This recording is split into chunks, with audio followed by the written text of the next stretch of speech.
धननित्यनाना शृङ्गारधन्मन्दिरमार्जनादौ युक्तस्य भक्तांश्च नियुञ्जदोऽपि वन्दे गुरु श्रीपरनरविन्दम्. ட்ரை பண்றேன். ஹரே கிருஷ்ணா மாதாஜி. நம்ம இதோட நிறுத்திட்டு கிளாஸுக்கு போயிடலாம். மணி 7:10 ஆயிட்டு. ஹரே கிருஷ்ணா. ஹரே கிருஷ்ணா. நாளைக்கு கொஞ்சம் முன்னாடி வந்து எல்லாம் பாடிக்கிட்டு இருங்க மாதாஜி. வேலைக்கு போறவங்கள தவிர முன்னாடி வீட்டுல இருக்கவங்க கொஞ்சம் முன்னாடி வந்து ஜாயின் பண்ணி படிச்சுக்கிட்டு இருங்க. நம்ம இன்னைக்கு 9வது சாப்டர். இது கொஞ்சம் பெரிய சாப்டர் வர 2 நாள் தான் நமக்கு டைம் கொடுத்துருக்குறாங்க. ஹரே கிருஷ்ணா. ப்ரேயர் சொல்லிடுறேன், அப்புறமேல இது போகலாம். ஓம் நமோ பகவதே வாசுதேவாய. ஓம் நமோ பகவதே வாசுதேவாய. ஓம் நமோ பகவதே வாசுதேவாய. ஓம் அஞ்ஞானதிமிராந்தஸ்ய ஞானாஞ்சனशलाकया चक्षुरुन्मीलितं येन तस्मै श्रीगुरवे नमः. श्रीचैतन्यमनोभीष्टं स्थापितं येन भूतले स्वयं रूपा कदा मह्यं ददाति स्वपदान्तिकम्. हे कृष्णा करुणा सिन्धु दीनबन्धो जगत्पदे गोपेशा गोपिका कान्ता राधा कान्ता नमोऽस्तुते. तप्तकाञ्चन गौराङ्गी राधे वृन्दावनेश्वरी वृषभानुसुते देवी प्रणमामि हरिप्रिये. वाञ्छाकल्पतरुभ्यश्च कृपा सिन्धुभ्य एव च पतितानां पावनेभ्यो वैष्णवेभ्यो नमो नमः. नमो विष्णुपदाय कृष्णपृष्ठाय भूतले श्रीमते भक्तिवेदान्त स्वामिन्निधि नामिने. नमस्ते सरस्वती देवे गौरवाणी प्रचारिणे निर्विशेष शून्यवादे पश्चात्यदेशतारिणे. जय श्री कृष्ण चैतन्य प्रभो नित्यानंद श्री अद्वैत गदाधर श्रीवासादि गौर भक्त वृंदा. हरे कृष्णा कृष्ण कृष्णा हरे हरे, हरे राम राम राम हरे हरे. हरे कृष्णा कृष्ण कृष्णा हरे हरे, हरे राम राम राम ஹரே ஹரே. ஹரே கிருஷ்ணா. ஹரே கிருஷ்ணா. எல்லாரும் 7 மணி கிளாஸ்க்கு வந்திருக்க அனைவரையும் அன்போட வரவேற்கிறேன். நம்ம வந்து இன்னைக்கு பார்க்க வருது 9வது சாப்டர் ராஜ வித்யா ராஜகுஹ்ய யோகம் அப்படின்னு பேரு. அதாவது மிகவும் ரகசியமான அறிவை வந்து யாருக்கு சொல்றார்? அர்ஜுனனுக்கு வந்து பகவான் சொல்றாரு. வந்து நம்ம வித்தை அப்படின்னா உங்களுக்கு எல்லாம் தெரியும், கல்வி அப்படின்னு, அறிவு அப்படின்னு புரிஞ்சுக்கிறீங்க. அதே ராஜ வித்யா அப்படின்னு சொல்றாங்கன்னா அது அந்த அளவுக்கு உயர்ந்த ஞானத்தை பகவான் வந்து அர்ஜுனருக்கு கொடுக்கிறார். குஹ்ய அப்படின்னா ரகசியம், மிகவும் ரகசியமான அறிவு, மிகவும் உன்னதமான அறிவை பகவான் வந்து அர்ஜுனருக்கு கொடுக்கிறாரு அப்படின்னு இதுல இருந்து நமக்கு தெரிய வருது. நம்ம பார்த்தீங்கன்னா அறிவு கல்வின்னு எடுத்துக்கிட்டோம்னா அந்த பௌதிக உலகத்துல நிறைய நம்ம வந்து கல்வி எல்லாம் கற்கிறோம். ஸ்கூல் படிப்புல பார்த்தீங்கன்னா என்ன இருக்கு? Tamil, English, maths, physics, chemistry, பயாலஜின்னு ஏகப்பட்ட தனித்தனி பிரிவா வந்து நம்ம படிக்கிறோம். அப்புறம் மேல் படிப்புன்னு போகும்போது டாக்டருக்கு மெடிசின் படிக்கிறாங்க, இன்ஜினியர் பிஇ படிக்கிறாங்க, ஐஏஎஸ் கலெக்டர் படிக்கிறாங்க, ஐபிஎஸ்ன்னு வந்து போலீஸ்க்கு படிக்கிறாங்க. இப்படி பலவிதமான வழிகளில் கல்வியை வந்து நம்ம கற்றுக்குறோம். அது எல்லாமே எந்த கல்வி? அது வந்து எல்லாமே பௌதிக சம்பந்தப்பட்டது. இந்த உடல் சம்பந்தப்பட்ட கல்வியை தான் நம்ம கற்றுக்குறோம். எந்த காலேஜ்லேயும் வந்து ஆன்மீகமா ஸ்பிரிச்சுவல் கல்வி எங்கேயாவது கொடுக்குறாங்களா? பகவத்கீதை ஏதாவது ஒரு காலேஜில் கற்றுக் கொடுக்குறாங்களான்னா அதுக்குன்னு ஒரு தனியார் ஸ்கூல் இருக்கான்னா இல்லவே இல்லை. ஆனால் நம்ம இஸ்கான் மூலமா நம்ம வந்து இந்த ஸ்பிரிச்சுவல் நாலேஜ் அது வந்து எப்படிப்பட்டதுன்னா வித்தைகளுக்கெல்லாம் உயர்வானது. அதான் ராஜ வித்யா, எல்லா வித்தைகளுக்கும் அரசன் அப்படின்னு சொல்லக்கூடிய அந்த உன்னதமான அறிவை பற்றி நாம் வந்து இன்னைக்கு நம்ம படிக்க போகிறோம். அது வந்து 9.1 யார் வாசிக்கிறீங்க பிரபு? ஹரே கிருஷ்ணா மாதாஜி. புருஷோத்தமரான முழுமுதற் கடவுள் கூறினார், எனது அன்பு அர்ஜுனா, நீ என்றுமே என்னிடம் பொறாமை கொள்ளாதவன் என்பதால் எதனை அறிவதால் ஜட உலகின் துன்பங்களிலிருந்து விடுதலை அடைவாயோ அந்த மிக ரகசியமான ஞானத்தையும் விஞ்ஞானத்தையும் உனக்கு நான் அளிக்கிறேன். ஹரே கிருஷ்ணா. இப்போ வந்து பகவான் வந்து சொல்றார் அர்ஜுனன்ட்ட, இந்த இந்த சாப்டர் முழுக்க பகவான் மட்டும்தான் பேசுவார். அர்ஜுனன் வந்து ஒரு சந்தேகம் ஒரு கேள்வி கூட வராது. அர்ஜுன உவாச்சா வரவே வராது. எல்லாமே பகவான் உவாச்சா தான். எல்லாம் முழுக்க முழுக்க பகவான் தான் இந்த ஞானத்தை இப்போ அர்ஜுனனுக்கு கொடுக்க போறாரு. அவர் என்ன சொல்றாரு, என்றுமே என்னிடம் பொறாமை கொள்ளாதவன் அப்படிங்கிறாரு. இது வந்து நிறைய இடத்துல வந்து பகவான் சொல்லிக்கிட்டே இருக்காரு. அப்படின்னா பொறாமை கொள்றவங்க இருந்திருக்கிறாங்க அப்படிங்கிறது தானே அர்த்தம். அது நமக்கு தெரிஞ்சு துரியோதனன், சிசுபாலன் அப்படி அந்த மாதிரி ஆசாமிகள்லாம் வந்து பகவான் மேல பொறாமை உடையவர்கள் அப்படின்னு நம்ம எடுத்துக்கணும். அதனாலதான் வந்து அவங்களுக்கெல்லாம் வந்து பகவானுடைய அந்த உன்னதமான தன்மையை அவங்க புரிஞ்சுக்காம இருக்காங்க. சாதாரண ஒரு மானிடனா அவரை வந்து கருதுறாங்க. அதனால வந்து அவங்களுக்கெல்லாம் வந்து இது சொல்றதுனால, இந்த ஞானத்தை சொல்றதுனால, கொடுக்கறதுனால எந்தவித பிரயோஜனமும் கிடையாது. ஏன்னா பகவான் மேலேயே பொறாமை அவங்களுக்கு. ஏன்னா அவர்கிட்ட இருக்க அந்த ஐஸ்வர்யங்கள் எல்லாரை விட உயர்ந்த நிலையில அவர் இருக்கிறாரு. அதை பார்த்து அவங்களுக்கு வந்து எப்படி இருக்கு, பொறாமையா இருக்குது. அதனாலதான் வந்து அவங்களுக்கெல்லாம் சொல்லலை. மற்றவங்களுக்கெல்லாம் சொல்லாம அர்ஜுனனை சூஸ் பண்ணி அவர் சொல்றாரு. அதை தெரிஞ்சுக்கிறதுனால என்ன லாபம் அப்படின்னா, நம்ம இந்த மெட்டீரியல் வேர்ல்ட்ல இருந்து லிபரேட் ஆகும். அதுதான் வந்து இங்க முக்கியமா சொல்லியிருக்காங்க. இந்த அறிவை தெரிஞ்சுக்கிறதுனால நீ வந்து என்ன செய்வ, விடுதலை அடையலாம் அப்படிங்கிறாரு. அந்த மிக ரகசியமான ஞானத்தையும் விஞ்ஞானத்தையும் உனக்கு நான் அளிக்கிறேன். அவர் 2வது சாப்டர்ல இருந்த நிறைய ஞானங்களை கொடுத்துக்கிட்டே வர்றாரு. 2வது சாப்டர்ல சாங்கிய யோகம், உடல் பற்றிய அந்த ஞானம், உடலுக்கும் ஆத்மாக்குள்ள டிஃபரன்ஸ், அந்த சாங்கிய யோகத்தை பத்தி சொன்னாரு. அப்புறம் 6th சாப்டர்ல பார்த்தீங்கன்னா அஷ்டாங்க யோகம் பற்றிய ஞானத்தை கொடுத்தாரு. 7th சாப்டர்ல பகவானுடைய அந்தரங்க சக்தி அது மூலமா எப்படி வந்து விரிவாங்கங்கள் வருது. அப்புறம் 8th சாப்டர்ல பார்த்தீங்கன்னா அந்த உயிர் இறந்த பிற்பாடு எந்த உலகத்துக்கு சென்றடையும், இதெல்லாம் வரிசையா அவர் கொடுத்துக்கிட்டே தான் இருக்கிறாரு.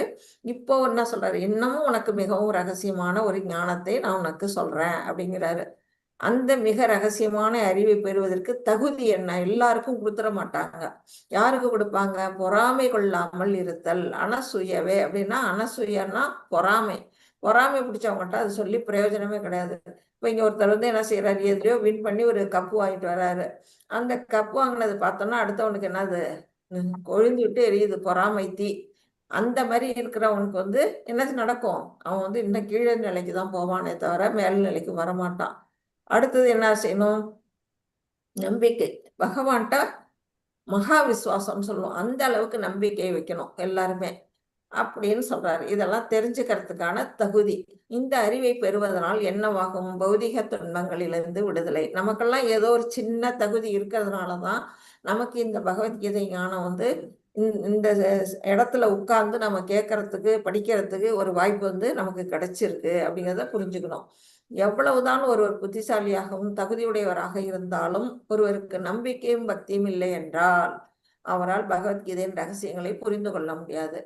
பெரிய சயின்டிஸ்டா இருக்கலாம், பெரிய பெரிய பதவியில இருக்கலாம், பெரிய திறமைசாலி, ஒவ்வொரு துறையில திறமைசாலிகளா இருக்கலாம்.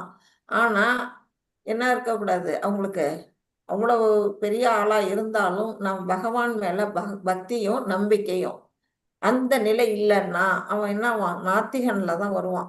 பகவானை நம்பணும், நமக்கு அப்பாற்பட்ட ஒரு சக்தி இருக்கு, அதன் மூலமா தான் நம்ம எங்கிட்டு இருக்கிறோம் அப்படிங்கிற அந்த நம்பிக்கை வேணும். அடுத்தது பக்தி, அவர் மேல ஒரு பக்தி இருக்கணும், மரியாதை, அவருக்கு சரண்டர் எல்லாமே இருக்கணும். அது இல்லைன்னா பகவத்கீதையின் ரகசியங்களை புரிந்து கொள்ள முடியாது. எவ்வளோ பேர் வந்து இந்த கிளாஸுக்கு வர்றதுக்கு முன்னாடி யாரெல்லாம் பகவத்கீதை புஸ்தகம் வச்சிருந்தீங்க? ஹரே கிருஷ்ணா யாராவது இருந்தீங்கன்னா கை தூக்குங்க. மாதாஜி வச்சிருந்தீங்கல்ல பிரபு, அதுக்கு முன்னாடி படிச்சு பாத்தீங்களா, புரிஞ்சுக்கிட்டீங்களா? படிக்கல மாதாஜி, கபோர்ட்ல 3 இருக்கு, ஒண்ணும் படிக்கல. படிக்கவே இல்ல. 3 இருந்தது, எங்க வைஃப் செத்து போயிட்டாங்க, கபோர்ட் நோடுற 3 புத்தகம் வருது உள்ள இருந்து. அது பிரபுபாதா புத்தகம் தான் எல்லாமே. ஓகே தலை பிரபு, செத்தா எனக்கு படிக்க முடியுது, சத்தியமா சொல்றேன். எழுத்து பாரு பிரபு, நீங்க வாங்கி வச்சிருந்தீங்க, அது படிச்சீங்களா பிரபு? இல்லதான் வச்சிருந்தாலும் ஒரு குரு இருந்தாதான் மாதாஜி வாய்ஸ் கட் ஆயிடுது, கேட்கல. மாதாஜி என்கிட்டயே 3 புக் இருக்கு மாதாஜி. நான் இந்த கிளாஸ்க்கு வந்த வாய்ஸ் பிறகுதான் ஒன்னும் கேட்கல மாதாஜி. படிக்க ஆரம்பிச்சேன் மாதாஜி. ஓகே கிருஷ்ணமூர்த்தி பிரபு, உங்களுக்கு தான் கேட்கல, மத்த எல்லாருக்கும் கேக்குதுன்னு நினைக்கிறேன். என் வாய்ஸ் கேக்குதா மாதாஜி? கேக்குது மாதாஜி, மாதாஜி, கிளியரா இருக்கு கேக்குது மாதாஜி. கேக்குது. அப்போ உங்களுக்கு தான் ஏதோ net problem. Okay, Sivakami Mataji வச்சிருந்தீங்க, எழில்குமார் பிரபு வச்சிருந்தாரு, கிருஷ்ணமூர்த்தி பிரபு வச்சிருந்தீங்க, 3 பேர் வச்சிருந்திருக்கீங்க. ஆனா பகவத்கீதையை புடிச்சுக்கிட்டீங்களா? படிச்சீங்களா, படிக்கவே இல்லையா? படிக்கவே இல்ல மாதாஜி, படிச்ச பொருள் மாதாஜி. படிக்கிற கொஞ்சம் கொஞ்சம் மாத்தாச்சு, சிரவணம் தான் ஜாஸ்தி. ஓகே, மாதாஜி சிரவணம் இந்த ஜாஸ்தி மாதிரி படிக்க உட்காந்தா நமக்கு இந்த கலிகாலத்துல ரொம்ப கஷ்டமா இருக்கு. Okay, okay. சிரவணம் கேட்டு கேட்டு அப்புறம் படிச்சா ரொம்ப நல்லா இருக்கு. அதாவது இப்ப நம்மளால தனியா படிச்சு ஹரே புரிஞ்சுக்க கிருஷ்ணா முடியும். மாதாஜி. கரெக்டா? மாதாஜி முடியாது இல்ல. ஹரே கிருஷ்ணா மாதாஜி. சொல்லுங்க மாதாஜி. மாதாஜி நான் பூஜை ரூம்ல வச்சு பூஜை பண்ணிட்டு தான் இருந்தேன் மாதாஜி. ஃபர்ஸ்ட் லெவல் ஒன்று உங்க கிளாஸ்ல தான் அட்டன் பண்ணிருந்தேன். அப்பதான் புக்கே எடுத்து நான் படிக்க ஆரம்பிச்சேன். அது வரைக்கும் பூஜை ரூம்ல அப்படியே இருந்தது. நீங்க மட்டும் இல்ல, நானுமே அதான் செஞ்சேன். எனக்கு வந்து எனக்கு திருமணம் ஆன கையோட எங்க அப்பா எனக்கு வாங்கி கொடுத்தாங்க புக்கு. இப்ப வந்து எத்தனையோ 30, 40, 35 வருஷம் தாண்டிட்டேன். அப்ப வாங்கின புக்கு அப்ப ஒரே ஒரு தரம் என் பையன் வயத்துல இருக்கும்போது படிச்சேன். அதுவும் முழுசும் படிக்கல, முக்காவாசி படிச்சுட்டு வச்சுட்டேன். புரியல என்ன. இந்த வகுப்புக்கு நான் ஒரு 5 வருஷத்துக்கு முன்னாடி வந்து சேர்ந்ததுக்கு அப்புறம் தான் அதுல எவ்வளவு கருத்துக்கள் இருக்கு அப்படிங்கிறத எனக்கு வந்து புரிஞ்சுக்க முடியுது. அப்ப நமக்கு வந்து என்ன ஆகுது, பகவான் மேல இன்னும் நம்பிக்கையும் பக்தியும் அதிகப்படுது. அதனால நம்ம ஏற்கனவே நம்ம டேலண்டாக தான் இருந்திருப்போம், புத்திசாலியாக தான் இருந்திருப்போம், ஸ்கூலில் ஃபஸ்ட்டு வந்திருப்போம், காலேஜில் ஃபஸ்ட்டு வந்திருப்போம், அதெல்லாம் வேற. அது எல்லாமே என்ன இருந்தாலும் நமக்கு பக்திங்கிறது எங்கேருந்து வந்ததுன்னா இந்த வகுப்பில் சேர்ந்து பகவத்கீதை முறையாக ஒரு ஆசிரியர் மூலமாக படிக்கும் பொழுது தான் நம்மளால புரிஞ்சுக்க முடியுது அப்படிங்கிறத நம்ம இதில் அதுதான் சொல்கிறாங்க. இதுதான் உண்மை அடுத்தது மாதாஜி. முறையா ஹரே ஒரு கிருஷ்ணா, குரு ஹரே மூலம் கிருஷ்ணா மாதாஜி. படிச்சாதான் புரியுது Mataji. Perfect. Correct, correct. Hare Krishna. 9.2 வாசிங்க. ஹரே கிருஷ்ணா மாதாஜி. இந்த வாசிங்க. அறிவு கல்வசனம் எல்லா ரகசியங்களிலும் மிக ரகசியமானதும் மிக தூய்மையானதுமாகும். தன் உணர்வின் அனுபவத்தை நேரடியாக அளிப்பதால் இதுவே தர்மத்தின் பக்குவ நிலையாகும். இஃது அழிவற்றதும் பேரின்பத்துடன் செயலாற்றப்படுவதும் ஆகும். ஹரே கிருஷ்ணா மாதாஜி. ஹரே கிருஷ்ணா மாதாஜி. இது வந்து கல்வியின் அரசன் அப்படின்னா என்ன, ராஜ வித்யா அப்படிங்கிறாங்க. அதாவது மிகச்சிறந்த அறிவு. நம்ம வந்து ஒவ்வொரு மதத்துக்கும் ஒரு ஒரு புக்கு வந்து வேதங்க முக்கியமான சொல்லுவோம். இப்போ கிறிஸ்டியன்ல பார்த்தீங்கன்னா பைபிள், முஸ்லீம்ல பார்த்தா குரான் வச்சிருப்பாங்க. நமக்கு இந்து மதத்துக்கு பார்த்தீங்கன்னா பகவத்கீதையை தான் சொல்லுவோம். ஒரு இது நம்ம நீதிமன்றத்தில் கூட என்ன செய்வாங்க, ஜட்ஜு கையால் அந்த இது பகவத்கீதை மேல சத்தியம் பண்ணி தான் வந்து அங்க சாட்சி சொல்லுவாங்க. எல்லாரும் பேசுவாங்க, நான் சொல்றதெல்லாம் உண்மை அப்படின்னு பகவத்கீதை மேலதான் சத்தியம் பண்ணுவாங்க. அந்த அளவுக்கு அது வந்து தெய்வத்துக்கு சமமா இருந்திருக்கு. அப்படிப்பட்ட அறிவு அதுதான் வந்து கல்வியின் அரசன். ரகசியங்கள் எல்லாம் மிக ரகசியமானது. இதை படிக்கும் பொழுதுதான் அதுக்குள்ள ரகசியங்கள் வந்து நமக்கு தெரிய வருது. படிக்காத வரையில் நமக்கு தெரியல. மிக தூய்மையானது. தூய்மையா இருக்கிறதுனாலதான் அது வந்து நம்ம பூஜை ரூம்ல வச்சு அதை வந்து நம்ம கும்பிட்டுக்கிட்டு இருந்திருக்கோம். அது நானும் அதை தான் செஞ்சேன். அதனால இது வந்து நமக்கு வந்து ஒரு குரு சொல்றதுக்கு முன்னாடியே நமக்கு இதுல இருக்க விஷயங்கள் நமக்கு தெரிய வருது. தன்னுணர்வின் அனுபவத்தை நேரடியாக அளிப்பதால், இப்ப வந்து தன்னுணர்வுங்கிறது என்ன, நம்ம வந்து ஒரு ஆத்மா, நம்ம இந்த உடல் இல்லை அப்படிங்கிறத வந்து ஃபர்ஸ்ட் நம்ம எங்க புரிஞ்சுக்கிட்டோம், இது பகவத்கீதை படிச்ச பிற்பாடுதான் நமக்கு தெரிய வருது. அந்த சுயமான அந்த ஆத்மாவுடைய சுயரூபம் என்ன, பகவானுக்கு தொண்டு செய்தல். அதெல்லாம் எங்க இருந்து கிடைக்குது, நமக்கு இந்த கீதை மூலமா தான் நமக்கு கிடைக்குது. அப்படிப்பட்ட தன்னுணர்வு அனுபவத்தை எது கொடுக்குது, இந்த பகவத்கீதை. இதுவே தர்மத்தின் பக்குவ நிலை. தர்மம்னா இதுதான், நம்மளோட மதம்ங்கிறது தர்மம். அந்த தர்மத்தை நம்ம எப்படி புரிஞ்சுக்கணும்னா இந்த மாதிரி தான் புரிஞ்சுக்கணும். இது அழிவற்றதும் பேரின்பத்துடன் செயலாற்றப்படுவதும் ஆகும். இதுக்கு வந்து அழிவே கிடையாது. ஏன்னா விவஸ்வான்ல இருந்து அவர் சொல்லிட்டு இருக்காரு. 120 மில்லியன் வருஷங்களுக்கு முன்னாடி சொன்னாரு, மறுபடியும் 5000 வருஷங்களுக்கு முன்னாடி சொன்னாரு. இப்ப மறுபடியும் நம்ம இஸ்கான் மூலமா, நம்ம ஸ்ரீல பிரபுபாதா மூலமா நமக்கு மறுபடியும் இந்த அறிவு வந்து கிடைச்சிக்கிட்டு இருக்கு. இதை கண்டினியூ ஆகணும். நம்மளுடைய வாரிசுகள்லாம் இதை வந்து படிச்சு இந்த அறிவை வந்து அவங்கெல்லாம் கத்துக்கணும். அடுத்தது வந்து பேரின்பத்துடன், அதாவது இதை படிக்க படிக்க உங்களுக்கெல்லாம் ஒரு இன்பம் நிலை வருதா இல்லையா, உண்மையை சொல்லணும் யாரா இருந்தாலும். கண்டிப்பா மாதாஜி, வருது மாதாஜி. மாதாஜி நான் 4 கிளாஸ் கேட்கிறேன். 4 கிளாஸ் கேட்கிறேன். ஏன்னா நம்ம இதை படிக்காதப்ப இருந்ததை விட இப்போ வந்து நம்ம அதிகமான ஒரு இன்பம் நமக்கு கிடைக்குது. பகவானை பற்றி அந்த நாலேஜ் தெரிய தெரிய இந்த ஸ்லோகங்களை வாசிக்க வாசிக்க நமக்கு வந்து எப்படின்னா ஒரு இன்பம் கிடைக்குது. அப்படிப்பட்ட அந்த அறிவை வந்து இப்ப அர்ஜுனனுக்கு பகவான் வந்து சொல்றாரு. இதுதான் அந்த அறிவோட இயற்கை என்ன அப்படின்னா, அறிவின் அரசன், ஞானத்தின் சாரம், இது ரகசியமானது. பக்தி தொண்டை பற்றியது, பகவானை பற்றிய விஷயங்களை சொல்லியிருக்காங்க. மிக தூய்மையானது, எல்லா பாவ விளைவுகளிலும் தூய்மைப்படுத்தக்கூடியது, திவ்யமானது, முக்குணங்களுக்கு அப்பாற்பட்டது. நம்ம அந்த 3 குணங்கள்னா என்னன்னே நமக்கு தெரியாது இல்லையா? அந்த வகுப்புக்கு வர்றதுக்கு முன்னாடி 3 குணங்கள்ல நம்ம சிக்கிட்டு இருக்கோம், அதுல கட்டுண்டு இருக்கோம் அப்படிங்கிறது யாருக்காச்சும் தெரியுமா? ஒருத்தருக்கும் தெரியாது. அந்த 3 குணங்கள் என்ன, அந்த 3 குணங்கள்ல இருந்து வெளிவரத்துக்கான வழி என்ன, எல்லாமே இது படிக்கும்போது தான் நமக்கு தெரியுது. அதனாலதான் நமக்கு என்ன கிடைக்குது? தன்னுணர்வின் அனுபவம். அது இதன் மூலம் நமக்கு நேரடியா கிடைக்குது.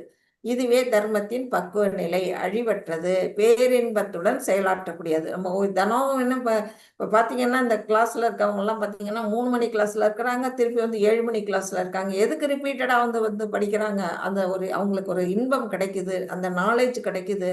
அது விருப்பப்பட்டு தான் அவங்க ரிப்பீட்டடா ஒவ்வொரு கிளாஸ்லயும் உட்கார்றாங்க. இந்த கிளாஸ் மட்டும் இல்லை, இன்னும் நடக்கிற எல்லா கிளாஸ்லயும் அட்டன் பண்றதுக்கான காரணம், நமக்கு அதுல ஆர்வம் உண்டாகிறதுக்கு காரணம், அதன் மூலமா நமக்கு ஒரு அறிவும் ஆனந்தமும் கிடைக்குது அப்படிங்கிறது உண்மை. Third sir.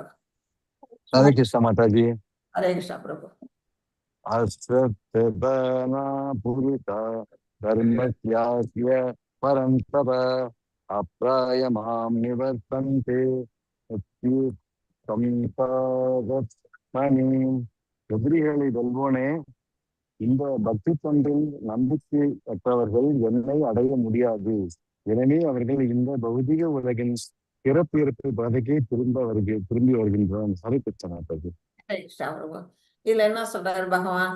பக்தி தொண்டில் நம்பிக்கையற்றவர்கள் யாரு? நம்பிக்கை இல்லாதவங்க நாத்திகவாதிகள் தான் நம்பிக்கை இல்லாதவங்க. நம்ம எல்லாரும் இப்ப எல்லாம் இங்க கூடியிருக்க அத்தனை பேரும் நம்பிக்கையோட தான் இருக்கிறோம். அதனாலதான் இந்த பக்தி நமக்கு கிடைச்சிருக்குது. ஆனா நாத்திகவாதிகளுக்கு அந்த நம்பிக்கை கிடையாது, மாயாவாதிகளுக்கு நம்பிக்கை கிடையாது, அருவவாதிகள் பிரம்மவாதிகள் இப்படி இருக்கிறவங்களுக்கெல்லாம் கடவுள் நம்பிக்கை கிடையாது. அவங்க ஒரு காலத்திலும் என்னை அடைய முடியாது அப்படின்ட்டாரு. அப்பனா நாமெல்லாம் இப்ப நிச்சயமா பகவானுடைய லோகத்துக்கு போயிடலாம் அப்படிங்கறது ஷூரிட்டி கொடுக்கிறாரு. எனவே அவர்கள் இந்த பௌதிக உலகின் பிறப்பு இறப்பு பாதைக்கே திரும்பி வருகின்ற நம்பிக்கை இல்லாதவங்க திரும்பவும் இந்த உலகத்துல அவரே சொல்லுவாரு, நானே பிடிச்சு தள்ளுறேன் அவங்கள அப்படின்னு. அந்த மாதிரி நிலையில இந்த உலகத்துக்கே திரும்பி வருகிறார்கள். பக்தி என்பது இவ்வளவு இன்பமானதாக இருந்தால் இந்த உலகத்தில் யார் தொடர்ந்து இருப்பார்கள்? பக்தியில அந்த சுவை, அதான் பக்தி ரசம் அப்படின்னு சொல்லுவாங்க. அந்த ரசத்தை யார் ஒருத்தவங்க புரிஞ்சுக்கிட்டாங்களோ அவங்களுக்கு இந்த உலகத்துல நாட்டம் இருக்காது. ஆட்டோமேட்டிக்கா நமக்கு என்ன செய்யணும்? இந்த பௌதிக பற்றுகள்லாம் நம்மளை விட்டு விலகிடும். அந்த ரசத்தை சுவைக்கணும். அது சுவைக்கும் பொழுதுதான் அது கண்டிப்பா நடக்கும். நம்பிக்கையற்றவர்களால் கிருஷ்ணரை அடைய முடியாது. நம்பிக்கையற்றவர்கள் தொடர்ந்து பிறப்பிறப்பு பாதைக்கு திரும்பி வருகிறார். இப்ப பார்த்ததுதான் பரமபுருஷ பகவான் ஸ்ரீ கிருஷ்ணருக்கு பக்தி தொண்டு செய்வதனாலேயே எல்லா பக்குவமும் அடைந்து விடலாம் என்ற முழு தீர்மானமே நம்பிக்கை என்பதாகும். பகவானுக்கு தொண்டு செய்யறது 2வது நிலை. நாம அதுக்கு முன்னாடி இந்த பக்தி இதை படிக்கிறோம். படிச்ச உடனே நமக்கு என்ன செய்யுது? கொஞ்சம் கொஞ்சமா நமக்கு நாலேஜ் கெயின் ஆகுது. அப்போ நமக்கு பக்குவமான ஒரு நிலைக்கு நம்ம வர ஆரம்பிக்கிறோம். அந்த நிலை என்ன செய்யுது? நம்ம பக்தி தொண்டுல அடுத்த நிலைக்கு நம்மளை கொண்டு விடுது. அந்த பகவான்கிற ஒருத்தர் இருக்கிறாரு, அவருடைய அங்க துணுக்கு தான் நாம எல்லாரும், அவருடைய அம்ச துளி தான் நாம எல்லாரும் அப்படிங்கிற நம்பிக்கை வச்சு அவருக்கு தொண்டு செய்ய வேண்டியதுதான் நம்ம ஒவ்வொருவருடைய கடமை அப்படிங்கிறத யார் ஒருத்தர் முழுமையா நம்புறாங்களோ அதுதான் இங்க பக்குவமான நிலை. அந்த நிலைக்கு எல்லாரும் வரணும் அப்படின்னு பகவான் சொல்றாங்க. 4. நான் எனது தோன்றாத உறவின் மூலம் அந்த அகிலம் முழுவதும் பரவியுள்ளேன். எல்லா ஜீவன்களும் என்னில் இருக்கின்றன, ஆனால் அவர்களில் நான் இல்லை. தோன்றாத உருவு எது? அதுதான் மாயா, யோகம், மகாமாயா. இங்க உலகத்துல பாத்தீங்கன்னா மகாமாயா. அந்த மகாமாயாவோட உருவில், அதாவது இப்ப துர்கா சக்தியுமே அவருடைய பார்ட் அண்ட் பார்சல் தான். அந்த உருவத்தின் மூலமாகவும் யோகமாயா மூலமாகவும் அவர் என்ன செய்யறாரு? அகிலம் முழுவதும் பரவியுள்ளே, இந்த பிரபஞ்சம் தோற்றம் முழுவதும் பரவி இருக்கிறேன், எல்லா ஜீவன்களும் என்னில் இருக்கின்றன. விஸ்வரூப தோற்றத்துல பார்த்தா எல்லா ஜீவன்களும் அவருக்குள்ள இருக்கிறத நம்ம பார்க்கிறோம். ஆனால் அவர்களில் நான் இல்லை. அப்படின்னா என்ன? நம்மளை நம்பி அவரு இல்லை, அவரு தனித்துவமா இருக்கிறார். நம்ம இதயத்துக்குள்ள இருந்தாலுமே அவரு தனிப்பட்ட நிலையில இருக்கிறார் அப்படிங்கிறத நம்ம புரிஞ்சுக்கணும். 5 படிங்க. படிக்கிற மாதாஜி. படிங்க. இருப்பினும் படைக்கப்பட்டவை எல்லாம் என்னில் நிலை பெற்றிருக்கவில்லை. எனது யோகத்தின் ஐஸ்வர்யத்தை பார். நானே எல்லா உயிரினங்களையும் காப்பவன் என்ற போதிலும், எங்கும் நிறைந்துள்ளவன் என்ற போதிலும், நான் இந்த பிரபஞ்ச தோற்றத்தின் ஒரு பகுதி அல்ல. ஏனெனில் நானே படைப்பின் மூல காரணம். படைக்கப்பட்டவை எல்லாம் என்னில் நிலை பெற்றிருக்கவில்லை அப்படிங்கிறாரு. எல்லாமே படைச்சு அதாவது தனியா சுதந்திரத்தை கொடுத்து விட்டுட்டார் நம்ம இப்ப இந்த உலகத்துல. அந்த நிலையில பகவான் வந்து செயலாற்றார். எனது யோகத்தின் ஐஸ்வர்யத்தை பாருங்கிறாரு. அவருடைய யோக சக்தி வந்து அளவிட முடியாது நம்மளால. அவருக்கு நம்ம வந்து நமக்கு தெரிஞ்சது வந்து மகாமாயா யோகமாயாங்கிறோம். ஆனா அதை தாண்டி அவர்கிட்ட வந்து நிறைய ஐஸ்வர்யங்கள் வந்து நிறைஞ்சிருக்குது. அந்த ஐஸ்வர்யத்தெல்லாம் புரிஞ்சுக்கணும்னா நாம வந்து பக்தியில உள்ள போனாதான் வந்து புரிஞ்சுக்க முடியும். அததான் அவர் சொல்றாரு, ஐஸ்வர்யத்தை பார் அப்படிங்கிறாரு. நானே எல்லா உயிரினங்களையும் காப்பவன் என்ற போதிலும், எல்லாரையும் படைக்கிறாரு, காக்கிறாரு, அழிக்கிறாரு, எல்லாமே அவர்தான். எங்கும் நிறைந்திருக்கிறாரு என்றாலும் இந்த பிரபஞ்ச தோற்றத்தின் ஒரு பகுதி அல்ல. இந்த பிரபஞ்ச தோற்றத்துல நாமெல்லாம் ஒரு பகுதியா இருக்கிறோம். நாம உயிர் வாழிகள், நம்முடைய வீடு, நம்முடைய மக்கள் அப்படின்னு நம்ம ஒரு சின்னோண்டு ஒரு குட்டி இடத்துல நம்ம இருக்கிறோம். ஆனா பகவான் வந்து எங்கும் நிறைஞ்சிருக்கிறாரு. இதோட ஒரு பகுதி எல்லாம் அவர் இல்ல. நானே படைப்பின் மூல காரணம், இது உருவாக்கத்துக்கு மூல காரணமா இருக்கிறதே நான் தான் அப்படிங்கிறாரு. கிருஷ்ணர் சிந்தனைக்கு அப்பாற்பட்ட மாயசக்தி. அதாவது கிருஷ்ணரின் சிந்தனைக்கு அப்பாற்பட்ட மாயசக்தி. அது என்ன அப்படின்னா நம்முடைய சிந்தனைக்கு அப்பாற்பட்ட சக்தி அப்படின்னு நம்ம தெரிஞ்சுக்கணும். பகவானை வந்து நம்ம சிந்திச்சு இப்படி இருப்பாரு, அவருடைய தோற்றம் இப்படி இருக்கும், அவருடைய ஐஸ்வர்யங்கள் இப்படி இருக்கும் அப்படின்னு நம்ம எல்லாம் கற்பனை தான் பண்ண முடியும். நம்மளை போல ஒரு மனித உருவத்துல தான் அவர் கற்பனை பண்ண முடியும். ஆனா அவர் அதை தாண்டிய சக்தி படைத்தவர் அப்படிங்கிறது முடியும். அவரால் வந்து வாயால தான் நம்மள மாதிரி சாப்பிடணும்னு அவசியம் இல்லை. அவர் கண்ணால சாப்பிடுவாரு, கையால நடப்பாரு. அந்த மாதிரி எந்த உருவத்தை வேணாலும் அவர் எடுப்பாரு டக்கு டக்குன்னு. நமக்கே தெரியும் தசாவதாரத்துல பல உருவங்கள்ல அவர் இருந்தாரு. அந்த மாதிரி சிந்தனைக்கு அப்பாற்பட்டது. நம்முடைய சிந்தனையை வச்சு அவரை வந்து நம்ம வந்து கண்டுபிடிக்க முடியாது. எங்கும் பரவி இருக்கிறார், ஆனால் கண்களுக்கு தெரிவதில்லை. விஷ்ணுனா எங்கும் வியாபகமா இருக்கிறவன் தெரியுது, ஆனா யாரால பார்க்க முடியுதா? நம்மளுடைய இந்த கண்களுக்கு தெரிய மாட்டார். ஏன்னா மாயசக்தி வந்து நம்மளை மறைச்சிருக்கு. அடுத்தது எல்லா ஜீவன்களும் என்னில் இருக்கின்றன, ஆனால் அவர்களில் நான் இல்லை அப்படிங்கிறார். பகவான் எல்லாவற்றையும் படைத்தார், இருப்பினும் படைக்கப்பட்டவை எல்லாம் அவரில் நிலை பெற்றிருக்கவில்லை அப்படின்னு பகவான் இப்ப பார்த்ததான் சொல்றாங்க. பகவான் பிரபஞ்சம் முழுவதும் பரவியுள்ளார், ஆனால் கண்களுக்கு தெரிவதில்லை. இந்த சக்தி பரமாத்மாவினால் கட்டுப்படுத்தப்படுகின்றது. எந்த சக்தி? இந்த பிரபஞ்ச சக்தி. அவருக்கோட கட்டுப்பாட்டுலதான் இது இயங்குது. நாம உயிர்வாழிகளும் அவருடைய கட்டுப்பாட்டுலதான் இருக்கிறோம். அவர் இந்த பௌதீக கண்களுக்கும் புலன்களுக்கும் தென்படுவதில்லை. நம்மளுடைய கண்கள் எப்படிப்பட்டது? இந்த ரூம்ல இருக்கிற நமக்கு அடுத்த ரூம்ல, அந்த வீட்டுல, அந்த சமையல் கட்டுல என்ன நடக்குதுங்கிறது பார்க்க முடியாது. வேணா காதுல வேணா விழும்.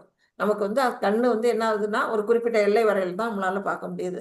காதும் ஒரு குறிப்பிட்ட இந்த ஒரு பக்கத்துல இருந்து கேட்டாதான் நமக்கு காது கேட்கும். கொஞ்சம் தூரத்துல இருந்து சொன்னாங்கன்னா கேட்காது. நம்ம புலன்கள் அந்த அளவுக்கு பௌதிகத்தோட இருக்கு. நம்ம கண்களும் புலன்களும் பௌதிகத்துல இருக்கிறதுனால எதுக்கவே கிருஷ்ணர் இருப்பாரு, நம்மளால புரிஞ்சு கொள்ள முடியாது அப்படின்னு சொல்றாங்க. இந்த மொத்த பிரபஞ்சமும் கிருஷ்ணருடைய சக்திகளால் ஆனது. இந்த பிரபஞ்சம் மட்டும் இல்ல, எல்லா பிரபஞ்சங்களும் அவரோட சக்தியில ஆளப்படுகின்றது அப்படின்னு வந்து சொல்றாங்க. அனைத்தும் பகவானில் அமைந்திருந்தும் அவர் அவற்றிலிருந்து விலகி உள்ளார், விலகி இருக்கிறார். அது ஒரே உள்ளுக்குள்ளேயே இருக்கிறாரு, வெளியிலேயே இருக்கிற மாதிரி இந்த பிரபஞ்சத்துக்குள்ளேயும் இருக்கிறாரு. அதே சமயம் இதை உள்ள தனிப்பட்ட நிலையிலும் இருக்கிறாரு. பகவானே படைப்பின் மூல காரணம், ஆத்மாவின் மூலம். நம்மெல்லாம் அவர்கிட்ட தான் வெளியில வர்றோம். அண்டங்கள்லாம் அவர்கிட்ட தான் வெளியில வருது. அதனால அவர் தான் மூலம். அதாவது விதையளிக்கும் தந்தை அவர் தான். ஜடத்தோற்றம் மற்றும் பிரம்மாண்டமான சக்திகள் அனைத்திற்கும் அவரே மூலம். பகவான் இந்த பௌதிக உலகின் பகுதி அல்ல, ஒரு பாற்று கிடையாது. அவரு பகவான் உயிர்வாழிகளையோ அவரின் சக்திகளையோ அவர் சார்ந்து இல்லை. நம்மளை நம்பியா பகவான் இருக்கிறாரு, நாம தான் பகவானை நம்பி இருக்கிறோம். அதை தான் இங்க வந்து சொல்லியிருக்கிறாங்க. ஒவ்வொரு விஷயத்திலையும் நாம வந்து ஒரு செயலை செய்யணும்னு நினைச்சோம்னா நம்ம விருப்பப்படியே செயலாற்ற முடியுதா அப்படின்னா இல்லை. நமக்கு மேற்பட்ட ஒரு சக்தியை நம்மளை ஆட்டுவிக்கும். அந்த மேற்பட்ட சக்தி யாரு? அதுதான் பகவான். அவருடைய கட்டுப்பாட்டில் தான் நம்ம வந்து இயங்கிட்டு இருக்கோம். ஒன்று மாயாவில் கட்டுண்டு இருக்கோம், இல்லைன்னா பகவானுக்கு கட்டுப்பட்ட நிலையில் இருப்போம். இந்த 2 நிலையில தான் நம்ம கண்டிப்பாக இருப்போம். அவர் எப்படிப்பட்டவர்? அனைத்திலும் சுதந்திரமான அவர். Full freedom. நமக்கு வந்து கொஞ்சோண்டு ஃப்ரீடம் தான் இருக்குது. அவர் என்ன வேணால் செய்ய முடியும் அவரால். ஒரு நிமிஷத்தில், அதாவது அர்ஜுனனும் கிருஷ்ணரும் நடந்து போயிட்டே இருக்கிறாங்க. அப்போ பகவான் சொல்றாரு, கிருஷ்ணர் சொல்றாரு, அர்ஜுனா அதை பாரு கிளி பறக்குது அப்படிங்கிறாரு. உடனே அர்ஜுன் ஆமா கிளி பறக்குது அப்படிங்கிறாரு. கொஞ்சம் அழிகள்லாம் இல்லை இல்லை அது கிளி இல்லை அது புறா அப்படிங்கிறாரு. ஆமா அது புறா தான் அப்படிங்கிறாரு. இன்னும் கொஞ்சம் கழிச்சு அது புறா இல்லை அது பருந்து அப்படிங்கிறாரு. ஆமா அது பருந்து தான் அப்படிங்கிறாரு. என்ன நான் எதை சொன்னாலும் நீ ஆமா ஆமாங்கிற, உனக்கு உன் கண்ணுக்கு தெரியல, உனக்கு மூளை வேலை செய்யலையா, நான் சொல்றதெல்லாம் ஆமா போடுற அப்படின்னு வந்து கேட்குறாரு பகவான். அப்ப அர்ஜுனன் சொல்றாரு, கிருஷ்ணா என் கண்ணுக்கு தெரியுது, ஆனா நான் வந்து அது கிளி இல்லை பருந்து தான் அப்படின்னு நான் சொன்னேன்னா நீ ஒரு நிமிஷத்துல அந்த பருந்தை வந்து கிளியாக்கிடுவ. உன்னால எதுவும் செய்ய முடியும், என்னால எதுவும் செய்ய முடியாது. நீ உனக்கு எதை வேணா செய்யறதுக்கு உனக்கு வந்து என்ன இருக்கு, சக்தி இருக்கு அப்படின்னு சொல்லுவாரு. அந்த மாதிரி அவர் வந்து ஃபுல் ஃப்ரீடம். அவர் எதை வேணா எப்போ வேணா செய்ய முடியும். அப்படிப்பட்ட சுதந்திரமானவர் அவர். ஆன்மீக உலகில் அவர் தம் பக்தருடன் இன்பம் அனுபவித்து கொண்டுள்ளார். எப்போதும் அவர் கூட்டம், அவர் கூடவே சகாக்களோட தான் அவர் என்ன செய்யறாரு, விளையாடிக்கிட்டு சந்தோஷமா லீலைகள்லாம் புரிஞ்சுக்கிட்டு அனுபவிச்சுக்கிட்டு இருக்கிறாரு. அதே சமயத்துல இங்கேயும் வந்துருவாரு. அங்க ஒரு பாகம் இருக்கும், அவருடைய அம்சமா இங்கேயும் வந்து பூலோகத்திலேயே அவர் வந்து என்ன செய்வாரு, லீலைகள்லாம் செய்வாரு. அந்த நிலையில அவர் இருக்காரு. பகவான் எப்படி வியாபிக்கிறார்? இங்க பாத்தீங்கன்னா அந்த படத்துல தெரியுது. பகவான் இவர் தான் காரணோகதை விஷ்ணு. அவர் உடல்ல இருந்து எப்படி பிரபஞ்சங்கள்லாம் வெளியில வருது பாருங்க, எவ்வளவு அண்டங்கள். அத்தனை அண்டங்களும் அவருடைய மூச்சு காட். அதாவது இன்ஹேலுங்கும் போது உள்ள போயிடுது, எக்ஸேலுங்கும் போது எல்லா பிரபஞ்சங்களும் வெளியில வருது. அவருடைய ஒரு மூச்சுக்கு என்ன செய்யுது, உள்ள போறதும் வெளியில வர்றதும். அப்படிதான் பிரபஞ்சங்கள்லாம் தோன்றுது அப்படின்னு சொல்றாங்க. நாம் நமது பௌதிக புலன்களால் பகவானை காண முடியாது. பகவான் எப்படி வியாபிக்கிறார்? யாருடைய புலன்கள் பக்தி தொண்டின் மூலமாக தூய்மைப்படுத்தப்பட்டுள்ளனோ அவர்களால் காண முடியும். அப்ப பகவானை பார்க்கறதுக்கு ஒரு வழி இருக்கு. என்ன வழி அப்படின்னா அதுதான் பக்தி தொண்டுங்கிற அந்த வழி. அதை யார் ஒருவங்க வந்து பர்ஃபெக்ஷனா செய்யறாங்களோ அவங்களால பகவானை நெருங்க முடியும், அந்த உலகத்துக்கு செல்ல முடியும். எக்கச்சக்கமான முக்தி பெற்ற ஆத்மாக்கள் பகவானுடைய உலகங்கள்ல இருக்காங்க. அவங்கெல்லாம் எப்படி அங்க போனாங்க? முக்தி அடைஞ்சு போயிருக்காங்க. முக்தி அடைஞ்சு போனாங்கன்னா பகவானை முழுசுமையா நம்பி, இப்ப நம்ம ஸ்ரீல பிரபுபாதா கூட நமக்கு உதாரணமா எடுத்துக்கலாம். அவரெல்லாம் வந்து பகவானுக்காகவே தன்னுடைய வாழ்க்கையை வந்து அர்ப்பணிச்சிருக்கிறார். நிச்சயமா அவர் வந்து வைகுண்ட லோகங்கள்ல வாழ்ந்துகிட்டு இருப்பாரு அப்படிங்கிறத நாம வந்து புரிஞ்சுக்கணும். பகவான் எல்லாவற்றையும் படைத்துள்ளார், ஆனால் அவை அவரில் நிலை பெற்றிருக்கவில்லை. கிருஷ்ணர் இப்பௌதிக உலகத்தின் ஒரு பகுதி அல்ல, அவர் அவற்றிலிருந்து ஒதுங்கி இருக்கிறாரு. நம்ம படைச்சாலுமே அவர் வந்து என்ன செய்யறாரு, இந்த இதோட நம்மளோட ஒன்றி இல்லை. அதுக்கு ஒரு உதாரணம் பின்னாடி வரும், நான் சொல்றேன். கிருஷ்ணன் நேரடியாக பிரபஞ்சத்தை பராமரிப்பதில்லை. நேரடியாக பிரபஞ்சத்தை பராமரிக்கலைன்னா யார் பராமரிக்கிறா? ஒண்ணு துர்கா சக்தி கையில கொடுத்துட்டாரு, மகாமாயை பார்த்துக்கோ இவங்களெல்லாம் அப்படின்னு கொடுத்துட்டாரு. அது 3 குணங்களால நம்மளை கட்டி வச்சிருக்காங்க. அப்புறம் தேவர்கள், அவருடைய செக்ரட்டரிஸ். அந்த செக்ரட்டரி எல்லாம் என்ன செய்வாங்க, நமக்கு சூரிய ஒளி வேணுமா சூரியன் வருவார், மழை வேணுமா வருணன் வருவாரு. ஒவ்வொன்றுக்கும் ஒவ்வொரு கடவுள் இருக்காங்க, அந்த தேவர்கள். அவங்க மூலமா தான் இந்த பிரபஞ்சங்களை வந்து அவர் பராமரிக்கிறாரு. படைக்கும் தொழிலா இந்த பிரம்மா செய்ய, அழிக்கும் தொழிலா இந்த சிவன் செய்ய, நான் காக்கும் தொழில் செய்யறேன் அப்படிங்கிறாரு. அப்ப எவ்வளவு வந்து அவர் வந்து இது பண்றாரு பாருங்க. ஒரு அழிக்கிறதுல அவருக்கு விருப்பம் இல்லை, காக்கும் தொழில் மட்டுமே அவர் செய்யறேங்கிறாரு. அந்த அளவுக்கு பிரபஞ்சத்தை அவர் வந்து பராமரிக்கிறாரு. கிருஷ்ணரின் சக்திகள் இப்பிரபஞ்சத்தை பராமரிக்கின்றன. அத்தனை சக்திகளும் தேவர்கள் அப்படிங்கிறத நம்ம புரிஞ்சுக்கணும். இவை எல்லாவற்றிலிருந்தும் சுதந்திரமாக அவர் ஆன்மீக உலகில் அவர் தம் பக்தர்களுடன் இன்பம் அணிவித்துக் கொண்டுள்ளார். அங்க பாத்தீங்கன்னா இப்படிதான், கோலோகத்துல பாத்தீங்கன்னா தன்னுடைய சகாக்கள் பலராமர் மற்றும் அந்த கோபர்கள்லாம் பார்த்தோம் இல்லையா விருந்தாவனத்துல, அதே மாதிரி அவர்களோட சந்தோஷமா விருந்தாவனத்துல என்ன மாதிரி லீலை புரிஞ்சாரோ அதே போல அங்க அவர் சந்தோஷமா லீலைகளோட அனுபவித்துட்டு இருக்காரு. அவர் தான் சுப்ரீம் என்ஜாயர் அப்படின்னு நம்ம படிச்சிருக்கிறோம்.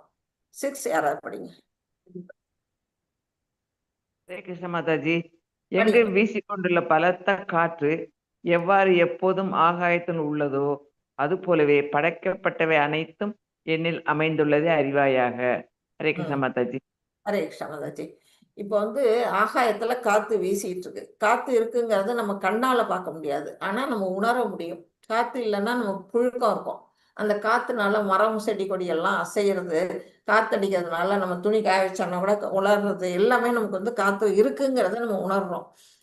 அது எப்படி இருக்குது? காற்றுங்கிறது ஒரு பெரிய பஞ்சமகாபூதங்கள்ல ஒண்ணு. அந்த ஆகாயமும் பஞ்சமகாபூதங்கள்ல ஒண்ணு.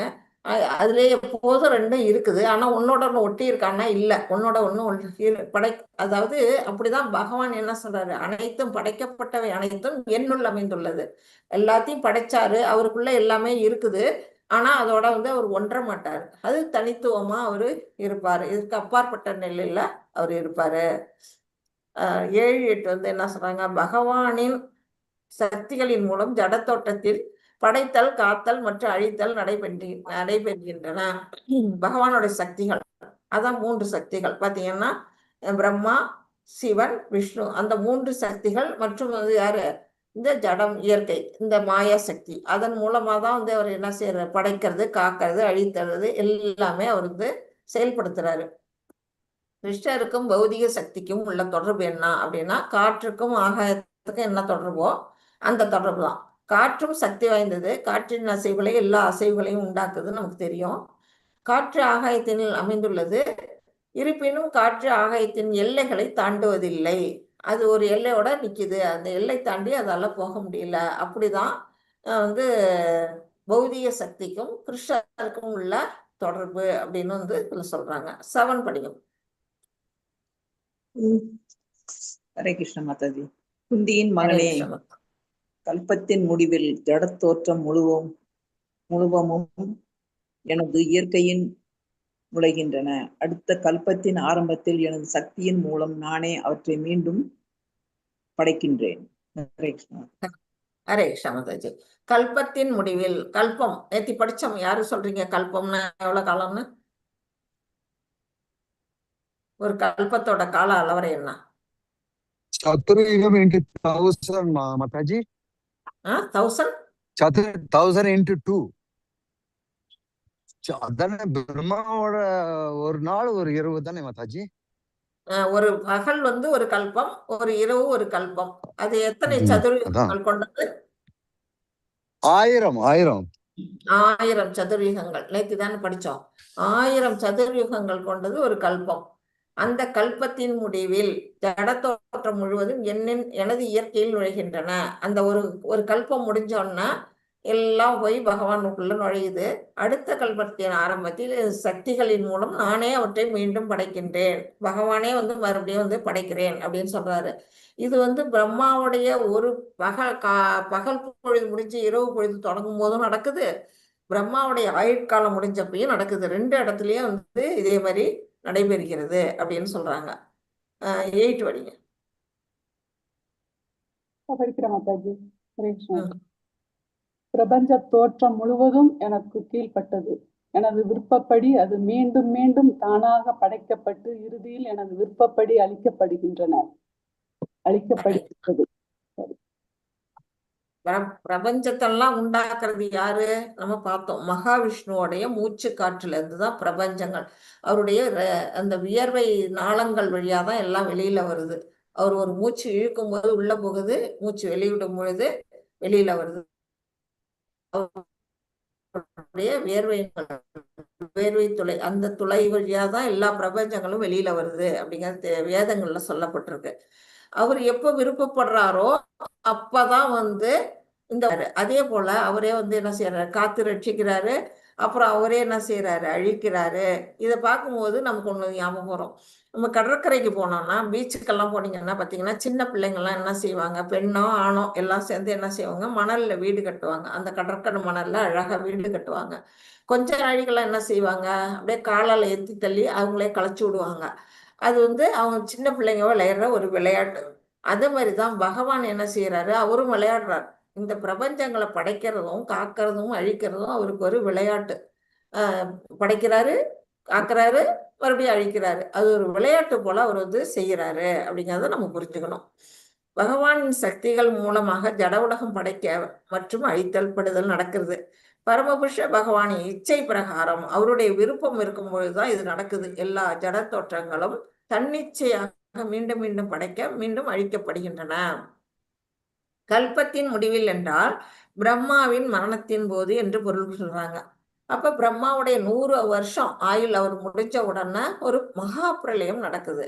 அந்த மகா பிரளயத்துல பிரம்மாவோட சத்தியலோகம் உள்பட எல்லாம் அழிஞ்சு போயிடுது. அப்பதான் என்ன ஆனது, எல்லாம் போய் உள்ள ஒடுங்குது. பரம் இச்சை இருக்கிறது, ஆனால் பகவானின் நேரடியான ஈடுபாடு இல்லை. எல்லாமே என்ன நடக்குது, இந்த அழிவு அப்புறம் தோற்றம் எல்லாமே பகவானுடைய இச்சைப்படிதான் நடக்குது. அதே சமயம் அதுல நேரடியா அதுல ஈடுபடலை. மறுபடியும் கிரியேட் பண்ணும்போது பிரம்மா வச்சு ஜட இயற்கையை வச்சு அவர் செய்யறாரு அப்படிங்கிறத நமக்கு புரிய வைக்கிறாங்க. 9 படிங்க யாராவது. ஹரே கிருஷ்ண மாதாஜி. ஹரே கிருஷ்ணா. தனஞ்சயனே, இச்செயல்கள் எதுவும் என்னை பந்தப்படுத்த முடியாது. நடுநிலையில் அமைந்துள்ள நான் இந்த பௌதிக செயல்களிலிருந்து எப்போதும் விலகியே உள்ளேன். ஹரே கிருஷ்ணா. ஹரே கிருஷ்ணா. இந்த செயல்கள், அதாவது இந்த தோற்றமோ காத்தலோ அழித்தலோ இந்த மாதிரி தொடர்ந்து நடக்குது. நாம என்ன செய்யறோம், இந்த உலகத்துல கட்டுண்ட நிலை இருக்கும், அதாவது பந்தப்பட்ட நிலையில இருக்கும். கண்ணுக்கு தெரியாத கயிறு நம்ம கையில கட்டி போட்டிருக்காங்க 3 குணங்கள் மூலமா. ஆனா நம்ம என்னமோ ஃப்ரீடமா இருக்கிற மாதிரி தான் நம்ம நினைச்சுக்கிட்டு இருக்கிறோம். அது நம்மளுடைய அறிவின்மை. அந்த பந்தம் யாருக்கு இருக்கு, உயிர்வாழிகளுக்கு தான் இருக்கு. ஆனா பகவானுக்கு அந்த பந்தம் கிடையாது அப்படிங்கிறாரு. நடுநிலையில் அமைந்துள்ள நான் இந்த பௌதிக செயல்களிலிருந்து எப்போதும் விலகியே உள்ளேன். அவர் எப்போதுமே நடுநிலை மேலதான் இருக்கிறாரு. இப்போ நம்ம உயிர் உடலை விட்டு பிரிஞ்சோன்னா யமதர்மராஜா வருவாரு. என்ன செய்வாரு, இன்னென்ன பாவங்கள் செஞ்சிருக்கிறாங்க, இவங்களுக்கு இன்னென்ன தண்டனை கொடுக்கணும், இந்தந்த நரகலோகத்துல இவங்களை போடணும், இவங்களுக்கு எண்ணெய் கொப்பரையில போடணும், இவங்களுக்கு அக்னியில போடணும் அப்படின்னு அவர் என்ன செய்யறாரு, பிரிச்சு போடுறாரு. ஒவ்வொருத்தருக்கும் ஒவ்வொரு விதமான தண்டனை கொடுக்குறாரு. எல்லாருக்கும் ஒரே தண்டனை கொடுக்கறது இல்லை. கொஞ்சமா தப்பு செஞ்சவங்களுக்கு கொஞ்சமா தண்டனையும், நிறைய பண்ற பாவம்ன்றவங்களுக்கு நிறைய தண்டனைகளும் அந்த யமதர்மன் கொடுக்குறாரு. அவர் எப்படி கொடுக்குறாரோ அந்த மாதிரி தான் பகவான் எப்போதும் பாரபட்சம் கிடையாது. உயிர்வாழிகள் மேல அவருக்கு பக்தர்கள் மேல ஒரு அன்பு இருக்கும். அதே சமயம் எல்லா உயிர்வாழிகளையும் அவர் ஒரே நிலையில தான் அவர் பார்க்குறாரு. அந்த நிலையில இருந்தாலும் கூட அவர் இந்த பௌதிக செயல்கள்ல இருந்து எப்போதும் விலகியே இருக்கிறாரு. நாம தான் என்ன பண்றோம், செயல்களை புரிஞ்சுக்கிட்டு இருக்கோம். கிருஷ்ணருக்கு ஏன் கர்ம வினைகள் இல்லை, அவர் இதுல இருந்து விலகி இருக்கிறாரு. இந்த பௌதிக செயல்கள்ல ஈடுபாடு கிடையாது, எல்லார்ட்டையும் சமநிலை இல்லை, பாரபட்சம் இல்லாம இருக்கிறாரு. அதனால அவருக்கு கர்ம வினை இல்லை. நாம என்ன செய்வோம், நமக்கு வேண்டியவங்க வேண்டாதவங்க அப்படின்னு நமக்கு நம்ம வீட்டு மனுஷன் அடுத்த வீட்டு மனுஷால வித்தியாசமா பார்ப்போம். அதே மாதிரி நம்ம இந்த செயல்கள் எல்லாம் புரிஞ்சுக்கிட்டே இருப்போம். நல்ல காரியம் கெட்ட காரியம் எல்லாம் தப்பு தண்டா எல்லாமே செய்வோம். அப்போ நமக்கு கர்ம வினை கண்டிப்பா வருது. ஆனா பகவானுக்கு அது இல்லை அப்படின்னு சொல்றாங்க. இப்படித்தான் நாமும் அகர்மாவில் வேலை செய்தோம் என்றால் கர்ம வினைகள் இல்லை. நாமும் பகவான் எப்படி செய்யறாங்க, எந்த விதமான பாரபட்சம் இல்லாம பௌதிக செயல்ல பற்றற்ற நிலையில பகவான் எப்படி இருக்கிறாரோ, ஒதுங்கி இருக்கிறாரோ, அந்த நிலையில நாமும் அகர்மாவை, கர்மங்கிறது என்ன, எல்லாத்தையும் அவர்கிட்ட ஒப்படைச்சிட்டு நம்ம செஞ்சோம்னா நாமளும் இந்த கர்ம வினைகள்ல இருந்து விடப்படலாம் அப்படின்னு சொல்றாங்க. 10 வாசிங்க. கிருஷ்ண மாதாஜி. வாசிங்க. குந்தியின் மகனே, எனது சக்திகளில் ஒன்றான இந்த ஜட இயற்கை எனது மேற்பார்வையில் செயல்பட்டு அசைகின்ற மற்றும் அசையாதவற்றை எல்லாம் உண்டாக்குகிறது. அதன் ஆணைப்படி இந்த தோற்றம் மீண்டும் மீண்டும் படைக்கப்பட்டு அளிக்கப்படுகின்றது. எனது சக்திகளில், அவருக்கு எண்ணற்ற சக்திகள் இருக்குன்னு நம்ம படிச்சிருக்கோம்.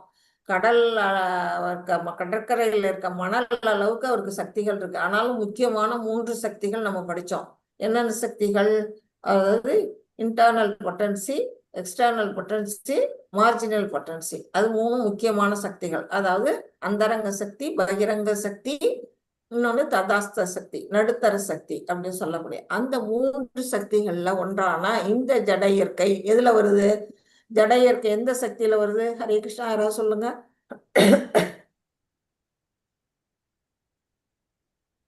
3 சக்தியில எந்த சக்தியை சேர்ந்தது?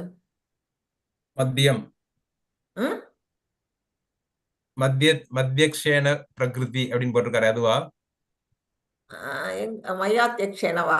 ஓகே, அது ரைட்டு. மயா. நான் ஓ, சொன்ன அந்தரங்க சக்தி, பகிரங்க சக்தி, நடுத்தர சக்தியில எந்த சக்தியில வருது ஜட இயற்கை? இந்த மூன்றுல. பகிரங்க சக்தி மாதாஜி. பகிரங்க சக்தி, அதுதான் அவருடைய பகிரங்க சக்தி, அதுதான் மாயா சக்தி. அந்த மாயா சக்தி மூலமா அவருக்கு கட்டுப்பட்டு தான் இருக்குது. அதுவும் அவருடைய மேற்பார்வையில அது செயல்படுது. அவருடைய ஒரு கிளான்ஸ் மூலமா அது வந்து என்ன செய்யுது, இந்த உலகத்துல அசைகின்ற மற்றும் அசையாதவற்றை எல்லாம் உண்டாக்குகின்றது. அதன் ஆணைப்படிதான் இந்த தோற்றம் வந்து என்ன செய்யுது, மீண்டும் மீண்டும் அடைக்கப்பட்டு அழிக்கப்படுகின்றது. மாயாசக்தி தான் நமக்கு இந்த உடலை கொடுக்குது. உயிரை கொடுக்கிறவரு, ஆன்மாவை கொடுக்கிறவரு பகவான். உடலை கொடுக்கறது இந்த மாயாசக்தி. இன்னாருக்கு இன்னென்ன உடல்ங்கிறது அதுதான் தீர்மானிக்குது, நாம செய்யக்கூடிய கர்ம வினைகளை பொறுத்து. அதை நம்ம வந்து நல்லா புரிஞ்சுக்கணும். கிருஷ்ணரே பரம இயக்குனர். அவர் பௌதிக சக்திக்கு அனுமதி மட்டும் தருகிறார். அவர் பர்மிஷன் தான் கொடுக்கிறாரு.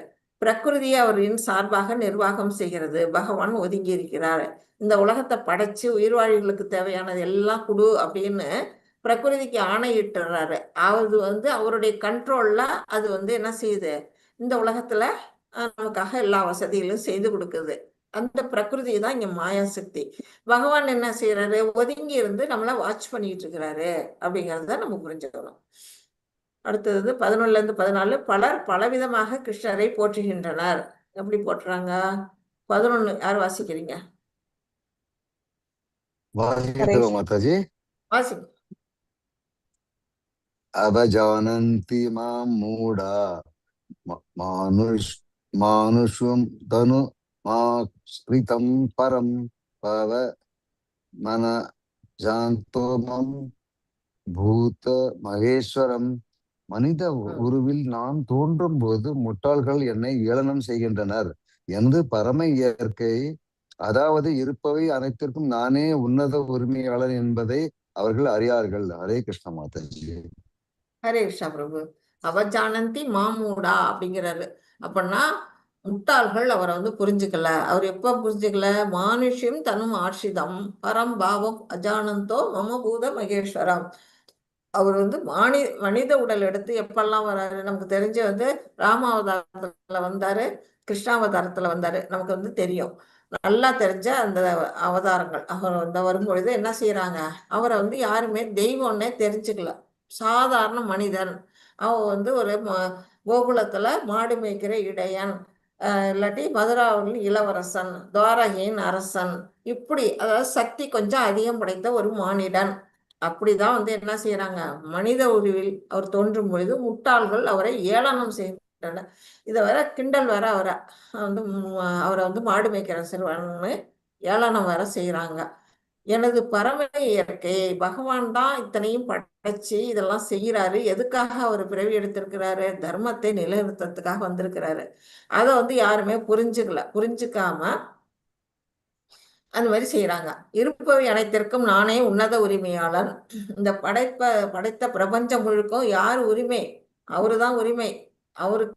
அவருதான் இந்த வந்து இந்த சமுத்திரத்துல பாத்தீங்கன்னா பவளமும் முத்தும் கிடைக்குது. மலைகள்லாம் வந்து மூலிகைகள்லாம் இன்னும் வந்து அரியதான இதெல்லாம் கிடைக்குது. பொருள்கள்லாம் ஒவ்வொரு இடத்துல சுரங்கங்கள்ல இருந்து தங்கம் வைரம்னு வெட்டி எடுக்கிறாங்க.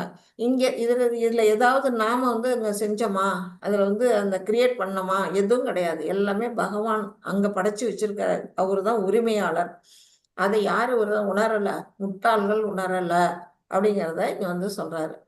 நீங்கள் இவ்வளவு சக்திசாலியாக இருந்தும் ஏன் மக்களை உங்களை வழிபடுவதில்லை? மானுஷ்யம். கிருஷ்ணரை சாதாரண மனிதராக நினைக்கிறார்கள். அவரது உண்மையான இயல்பு தெரியாததனால். அதான் ஏன் வந்து மக்கள்லாம் வழிபடல அப்படின்னு கேட்டா, அவருடைய உண்மையான அந்த உன்னத நிலைமையை அவங்க புரிஞ்சுக்கல. அவரை வந்து சாதாரண ஒரு இடையர்குல சிறுவனாக அவங்க வந்து நினைக்கிறாங்க. யாரெல்லாம் நினைப்பா? நாஸ்திகவாதி நினைப்பான், அருவவாதி நினைப்பான், முட்டாள்கள் நினைக்கிறாங்க அப்படிங்கறத பகவான் வந்து இந்த இடத்துல அழகா சொல்றாங்க. கிருஷ்ணர் விளக்கிய அற்புதங்களை பௌதிக உடலுடன் செய்ய முடியாது. இப்ப யார் ஒருத்தங்கள்லாம் பாத்தீங்கன்னா, இவர் எவ்வளவோ சக்திகளை வெளிப்படுத்தியிருக்கிறார் கிருஷ்ணாவதாரத்துல. அந்த சக்திகள்லாம் வெளிப்படுத்தியும் கூட புரிஞ்சுக்கல. அப்போ கொஞ்சம் பயம் இருக்கு. அவருக்கு வந்து ஏதோ சக்தி இருக்கு அவர்கிட்ட அப்படிங்கிற பயம் தெரியுது. ஆனா கடவுளுங்கிறத அவங்க நம்ப மாட்டேங்கிறாங்க. அவர் என்னென்ன சக்திகள்லாம் அவர் வெளிப்படுத்தினாரு, சின்ன அந்த குழந்தையிலேயே பார்த்தீங்கன்னா பூதகி, அப்புறம் வந்து சகடாசுரன், யோமாசுரன், இப்படி பல அரக்கர்களை வந்து அவர் அழிச்சாரு. அது மட்டும் இல்ல, அதுக்கு பிறகு வந்து காளிங்கன்கிற அந்த பாம்பு மேல ஏறி நடனம் ஆடுறாரு, அதாவது விஷப்பாம்பு. அடுத்தது கோவர்த்தன மலையை வந்து 7 நாள் ஒரு சுண்டு வரல்ல தூக்குறாரு. நம்மளால வந்து அது எப்படி தூக்குறாரு, ஒரு காளான தூக்குற மாதிரி தூக்குறாரு, ரொம்ப ஈஸியா. நம்மளால வந்து ஒரு 5 கிலோ கூட நம்மளால தூக்க முடியாது. அவர் மலையையே தூக்கி நின்னாரு. அவரு விஸ்வரூப தோற்றத்தை அவருக்கு அர்ஜுனருக்கு காட்டுறாரு. இன்னும் நிறைய லீலைகள், ராச லீலையில, அப்புறம் வந்து அஹ், இது பிரம்மா விமோகனத்துல வந்து பல அவதாரங்களா அவர் தன்னை விரிவடைய வைக்கிறாரு. இதெல்லாம் வந்து ஒரு சாதாரண மனுஷன் செய்யற வேலையா? சாதாரண பௌதிகத்துல இருக்க மனிதனோட செய்ய முடியுமா? இதெல்லாம் பார்த்தாலே அவர் வந்து சக்தி படைச்ச கடவுள் அப்படிங்கிறத தெரிஞ்சுக்கணும். அதுவும் தெரியாம அவர் வந்து சாதாரண மனிதனா எடை போடுறதுனால என்ன செய்யறாங்க, அவர் இன்னும் அழிக்கிறதுக்கு வந்து கம்சன் வந்து பலவிதமான வேலைகள் எல்லாம் அவன் செஞ்சுக்கிட்டு இருந்தான். சச்சித் ஆனந்த ரூபாய கிருஷ்ணாய, கோபால உபநிஷத்துல இப்படி பாடி இருக்கிறாங்க. கிருஷ்ணரே நித்தியமான ஞானமயமான அனந்த வடிவம். சத்துனா நித்தியம், நித்தியம். சித்துனா, ஆமா, சித்துனா ஞானமயம். ஆனந்த வடிவம். எப்போதுமே அவர் வந்து சச்சிதானந்த ரூபத்துலதான் அவர் இருக்கிறாரு அப்படிங்கிறத உபநிஷத்துலாம் சொல்லியிருக்கிறாங்க. நிறைய ஈஸ்வரர்கள் உள்ளனர், ஒருவர் மற்றவரை கட்டுப்படுத்துகின்றனர், ஆனால் கிருஷ்ணரே உன்னத கட்டுப்பாட்டாளர். நம்ம வந்து சனீஸ்வரன் போம், பரமேஸ்வரன் போம், ஈஸ்வரர்கள் பேர் வச்சு சொல்லுவோம். ஆனா அத்தனை பேருக்கும் கட்டுப்பாட்டெல்லாம் அவங்களெல்லாம் கட்டுப்படுத்தவர் யாருன்னா பகவான் கிருஷ்ணர், யோகேஸ்வரர் அப்படின்னு சொல்லக்கூடிய இவர் தான், கிருஷ்ணர் தான் அப்படிங்கிறத நம்ம புரிஞ்சுக்கணும். 12 யாரு வாசிக்கிறீங்க? மாதாஜி நான் வாசிக்கவா? வாசிக்க மாதாஜி.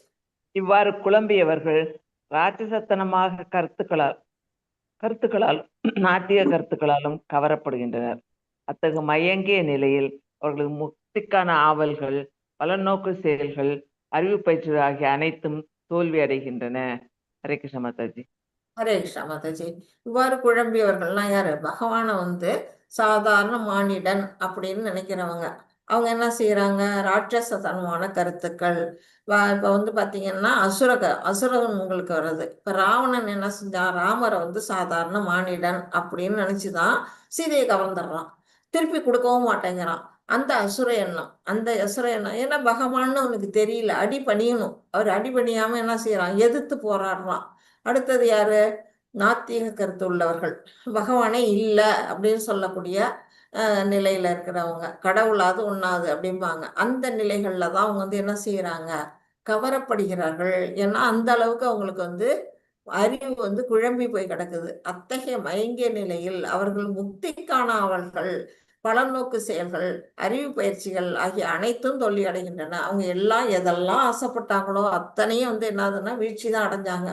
முக்தி அடைஞ்சாங்களா, பலநோக்கு செயல்கள் வந்து எதை நோக்கி அவங்க செயல்பட்டாங்களோ அதை அடைஞ்சாங்களா அப்படின்னு பார்த்தா எதுவுமே இல்லை. எல்லாத்துலயுமே அவங்களுக்கு தோல்விதான். ஆனா பகவான் வந்து ரொம்ப ரொம்ப கருணை உள்ளவர். அவர் என்ன செய்யறாரு, தன் கையால யாரெல்லாம் வதைச்சாரோ, தன்னுடைய பார்வையின் மூலமா யாரெல்லாம் அழிந்தார்களோ, குருஷேத்திர போர்க்களத்தில் அழிந்த அத்தனை பேரும் பகவானுடைய உலகத்துக்கு போனாங்க அப்படின்னு வந்து பாகவத்துல ஒரு சொல்லியிருக்கு, ஒரு ஸ்லோகமே வந்திருக்கு. ததைவ சான்யே நரலோக வீரா யாதவ கிருஷ்ணே முகாரவிந்தம். அப்படின்னா பகவானுடைய முகத்தை பார்த்துக்கிட்டு யாரெல்லாம் உயிரை விட்டாங்களோ அத்தனை பேரும் அது பகவானுடைய உலகத்தை சென்றடைந்தாங்க, அத்தனை பேருக்கும் முக்தி கொடுத்தாராம். அப்படின்னா அவர் எவ்வளவு கருணை உள்ளவர். அவர் பார்வைப்பட்டாலே போதும் நமக்கு கருணையை, நம்ம வந்து முக்தி அடைஞ்சிடலாம் அப்படின்னு சொல்றாங்க. நாத்திகர்களையும் இது கம்சன் கூட வந்து பிரம்மஜோதியில போய் கலந்துருக்கான். அப்ப வந்து எல்லாருக்குமே அவர் வந்து முக்தி கொடுத்திருக்கிறாரு அப்படின்னு வந்து சொல்றாங்க.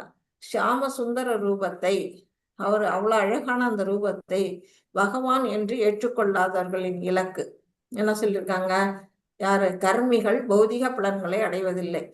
பலன் நோக்கி வேலை செய்வாங்க ஃப்ரூட்டி ஆக்ஷன்ல, ஆனா அவங்க வந்து சொர்க்கலோகத்தை தான் வந்து விரும்புறாங்க. அந்த பலன்களை கூட அவங்க அடையிறாங்களா அப்படிங்கிறது கேள்விக்குறி. ஞானிகள் ஞானத்தின் இலக்கை அடைவதில்லை. ஞானிகள் வந்து பகவானை நம்பலையா, அவங்களுக்கு ஞானமே கிடைக்கிறது இல்ல அப்படிங்கிறாங்க. பெயரளவு பக்தர்கள் முழுமுதற்களிடம் திரும்பி செல்ல முடியாது. பேருக்கு வந்து அதாவது பக்தர், நானும் பக்தர் அப்படின்னு சொல்லிட்டு வேஷம் போட்டுட்டு நிறைய பேர் போலிச்சாமியாரெல்லாம் பார்க்குறோம்ல, அந்த பக்தர்களும் பகவானை சென்றடைய முடியாது. பலன் அவர்கள் நாஸ்திக மற்றும் அசுர இயல்புகளையே அடைகிறார்கள். அதோட பலாபலன் என்ன ஆகுது? திரும்பி அவங்க வந்து நாத்திகவாதியாகவும் அசுரத்தன்மை கொண்ட மனிதர்களாகவும் இந்த உலகத்துல வந்து இருக்கிறாங்க அப்படின்னு வந்து சொல்றார் பகவான். முழுமுதற் கடவுள் ஸ்ரீகிருஷ்ணரை சாதாரண மனிதராக கருதுவது மிகப்பெரிய அபராதமாகும். அவரை வந்து நமக்கு தெரியலன்னா கூட பரவாயில்ல, அவரை சாதாரண எடை போடக்கூடாது. பகவான் வந்து உன்னதத்தன்மையை நமக்கு புரிஞ்சுக்க சக்தி இல்லையா, நம்மளோட சக்தி மிகுந்தவரா, அட்லீஸ்ட் நம்மளை மரியாதையாவது நம்ம கொடுக்கணும். அதை விட்டுட்டு அவரை வந்து சிசுபாலன் என்ன செஞ்சான், பல வார்த்தைகளால 100 வார்த்தைகள் அவர் வந்து பொறுத்துக்கிட்டார். 100 வார்த்தைகள் வந்து அவரை இழிவுபடுத்தி பேசலாம்.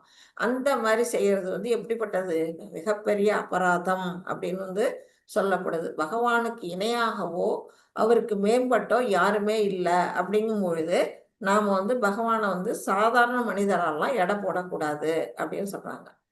13 படிங்க. ஹரே கிருஷ்ண மாதா. ஹரே கிருஷ்ணா. வாசிங்க. துர்காவின் குழப்பமடையாத மகாத்மாக்களோ தெய்வீக இயற்கையின் பாதுகாப்பில் உள்ளனர். அவர்கள் பரம புருஷ பகவானான என்னை ஆதி புருஷனாகவும் அழிவற்றவனாகவும் அறிந்து எனது பக்தி தொண்டில் பூரணமாக ஈடுபட்டுள்ளனர். ஹரே கிருஷ்ணன். ஹரே கிருஷ்ணா மாதாஜி. இப்ப குழப்பமடைந்த மக்களோட நிலைய சொல்லிட்டாரு. இப்ப என்ன சொல்றாரு, குழப்பம் அடையாதவர்கள், அதாவது பகவானை உணர்ந்தவர்கள், அப்படிப்பட்ட மகாத்மாக்கள் தெய்வீக இயற்கையின் பாதுகாப்பில் உள்ளன. அவருடைய யோக சிமாயை மூலமா பாதுகாப்போட இருக்கிறாங்க. நம்ம வந்து அதுக்கு வந்து உதாரணமா நம்ம மாதவேந்திரபுரி எல்லாம் எடுத்துக்கிட்டீங்கன்னா அவங்கெல்லாம் தெய்வீக பாதுகாப்பு. அவங்கெல்லாம் வந்து ஒரு வீட்டுல போய் வந்து என்ன செய்ய மாட்டாங்கன்னா பிச்சை எடுக்க மாட்டாங்க. தனக்கு பசிச்சாலும் அவங்க யாராவது கொடுத்தாதான் சாப்பிடுவாங்க. தண்ணி தாக எடுத்தா இதுங்க நதியில கிடைச்சா குடிப்பாங்க, இல்லைன்னா அது கூட குடிக்க மாட்டாங்க. எப்போதும் பகவானுடைய ஞாபகத்திலே இருப்பாங்க. அந்த மாதிரி மகாத்மாக்கள் தெய்வீக இயற்கையின் பாதுகாப்பில் உள்ளனர். அதனாலதான் பகவான் கிருஷ்ணன் என்ன செய்யறாரு, கோபால ரூபமா வடிவெடுத்து வந்து ஒரு சின்ன பையனா வந்து மாதவேந்திரபுரி வந்து விருந்தாவனத்துல இருக்கும் பொழுது பால், ஒரு சொம்பு நிறைய பாலை கொண்டு வந்து கொடுத்து குடிக்க சொல்றாரு. யாருப்பா நீ, எதுக்கு கொடுக்குறேன்னா, என் பேரு கோபாலன்னு எங்க அம்மா வந்து உங்கள்கிட்ட கொடுக்க சொன்னாங்க, நீ பசியோட இருக்கன்னு குடிச்சிட்டு சொம்பு வச்சுக்க, நான் வந்து வாங்கிக்கிறேன்னு ஓடியே போயிடுவார். அப்புறம் தான் அவர் கனவுல வந்து சொல்லுவார், நான் தான் இந்த கோபாலன், இந்த இடத்துல வந்து என்னை வந்து புதைச்சி வச்சிருக்கிறாங்க. அதாவது அப்பெல்லாம் வந்து முஸ்லீம் படையெடுப்புனால வந்து என்ன செய்யறாங்க, விக்கிரகங்கள் எல்லாம் ஒழிச்சு வச்சாங்க அவங்கெல்லாம் கொண்டு போனதுனால. அந்த மாதிரி கோபால விக்கிரகமும் விருந்தாவனத்துல ஒரு இடத்துல காட்டுல ஒரு பகுதியில மறைஞ்சு கிடந்தது. அப்ப வந்து பகவான் என்ன செய்யறாரு, அது வெளியில கொண்டு வரணும், மாதவேந்திரபுரி மூலமா வெளியில கொண்டு வராரு. அந்த மாதிரி அவர் வரும்பொழுது மாதவேந்திரபுரிக்கு பால் கொடுக்குறாரு. அவர் பசியோட இருக்கிறத பார்த்துட்டு பாலை கொடுத்துட்டு தன்னை வெளியில கொண்டு வர்றதுக்கு அவர் கனவுல வந்து சொல்றாரு. இந்த மாதிரி அவங்கெல்லாம் தெய்வீக இயற்கையின் பாதுகாப்பு.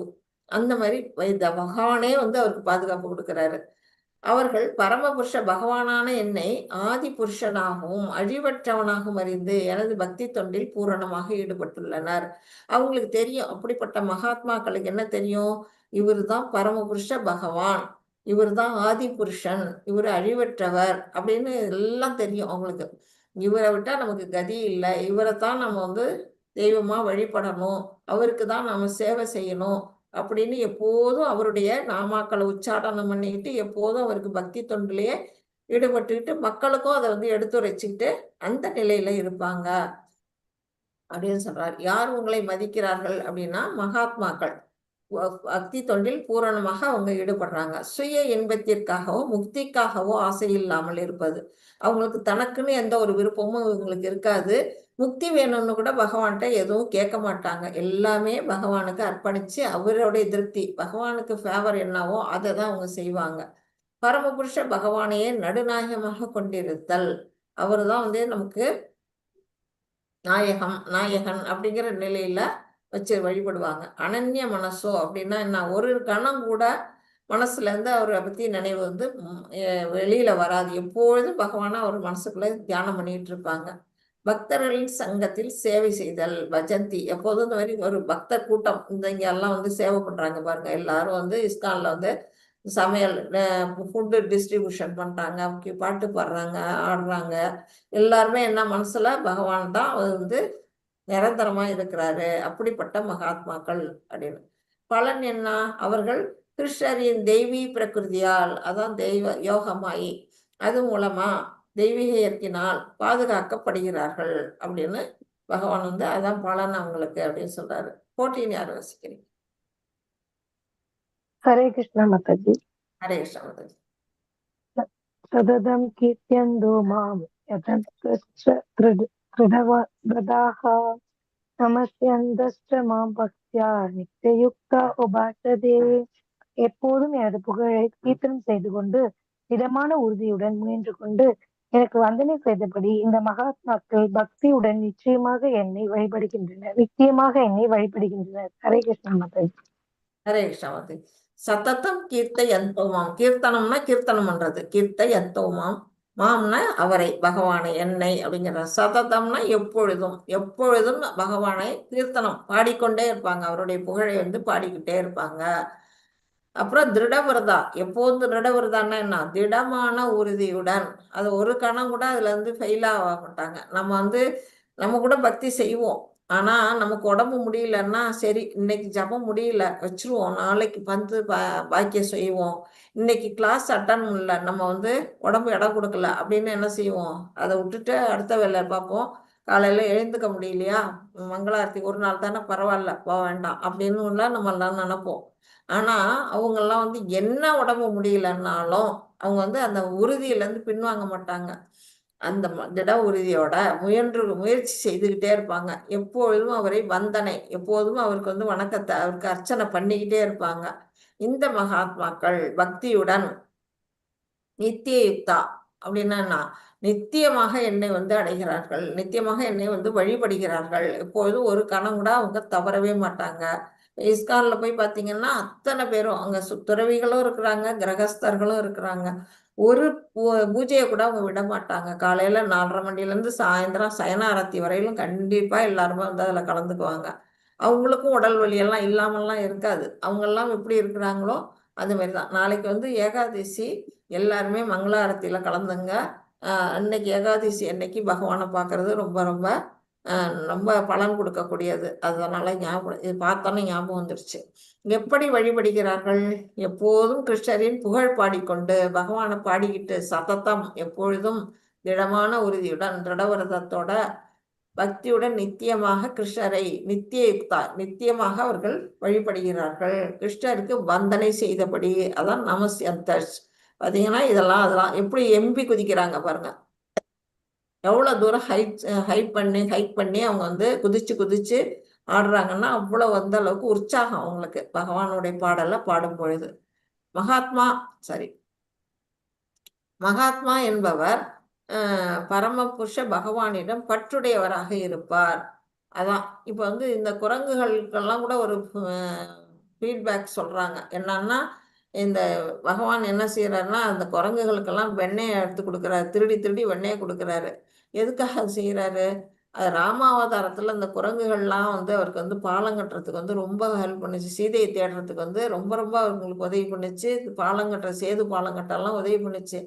அந்த நன்றியை தான் வந்து அவர் என்ன செய்யறாராம், கிருஷ்ணாவதாரத்துல வந்து அந்த குரங்குகளுக்கெல்லாம் வெண்ணெயை கொடுத்து வந்து அவர் தன்னுடைய நன்றி, அதாவது பக்தர்களுக்கு வந்து அவரால் நன்றி கடனை தீர்க்க முடியலையா, அந்த அளவுக்கு பக்தர்களுக்கு வந்து அவருக்கு தொண்டாற்றி இருக்கிறாங்க, அதை வந்து தீர்த்துக்கிறாரு அப்படின்னு நான் ஒரு சின்னதாக இங்கே படித்தேன், ஞாபகம்.